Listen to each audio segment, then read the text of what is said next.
Creative visuals stand out when structure and experimentation work together seamlessly.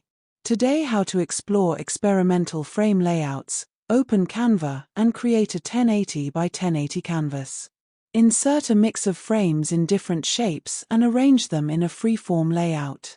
Upload your images and drag them into each frame, adjusting them individually for balance.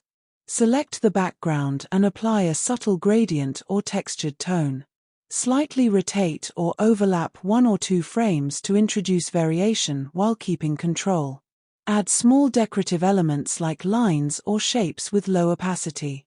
Use position tools selectively to maintain overall balance. Add minimal text using a modern font.